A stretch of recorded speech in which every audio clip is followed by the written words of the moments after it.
Edmund Bartlett, Minister of Tourism for Jamaica. We're here at World Travel Market. We've just finished the Ministers' Summit where you're a panel member.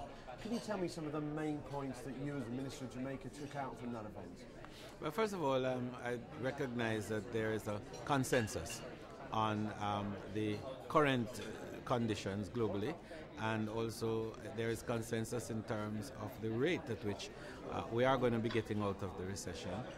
There seems to be also consensus on a path that we must take, that the stimulus packages must not desist immediately. We must continue to ensure that tourism is kept out of the taxation mill, because that is a recipe for a reduction in the flow, but because tourism offers an opportunity for income along a large long chain, and so for every level of income that is derived out of tourism, it means revenue for the respective governments. And it is a point that I think we need to make and make stronger in the governments, and maybe that is one of the reasons too, that the argument of the importance of tourism in the cabinet or in the central politburo, depending on what your system is so central.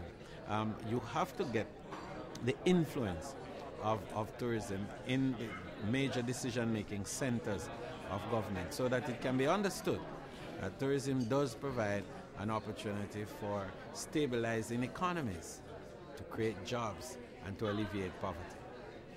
Coming to that main point you said about taxation, and it seems to be a major focus here, why do you think it's the wrong moment and the wrong time for this kind of taxation? Because what taxation does is to reduce the competitiveness of the product and makes it difficult for people to travel. People need to be able to travel freely and affordably. And once that is happening, then you can be able to transfer the wealth from around countries, within countries, and about countries. And that's really what it is about. It is enabling individuals to be able to access the cultures of other places, so that they can benefit from those experiences and leave a value behind. The UNWTO launched its Roadmap for Recovery. It was a theme that was at the General Assembly in Astana, talking about resilience to stimulus and movement towards the green economy. What kind of elements do you think are important for Jamaica and Jamaica's move forward into 2010?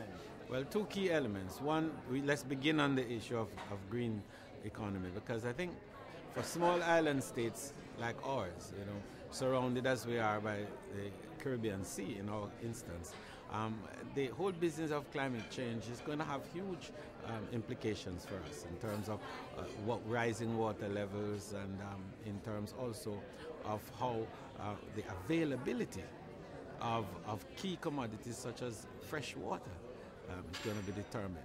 The whole business of how your seasonal weather conditions are going to change the landscape of your country, and by extension how attractive you're going to be as a destination. So we do have a big interest in it, and we have been moving in a very positive direction to deal with issues, ecological issues, and we've also been taking a movement away from our dependence on coastal tourism to more of experiences within the interior of our country.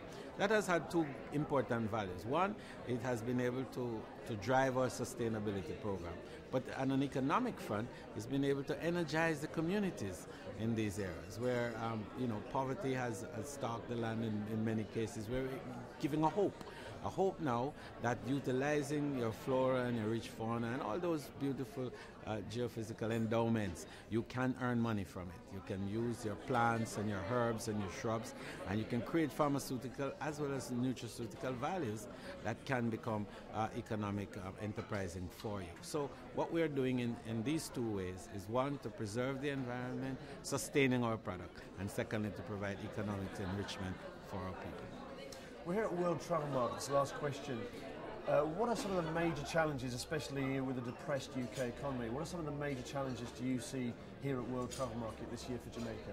Well, first of all, the biggest one is the air passenger duty, the APD, which I'm sure has occupied our minds a little this morning, and rightfully so, because the imposition of this increased tax presents a big pressure on the outward bound traffic into our destinations. I mean, Caribbean certainly is the most tourism dependent region on earth, but more importantly, it is a highly dependent area on UK outbound traffic. So what this will mean is that perhaps 15 to 20% less traffic will come into the Caribbean.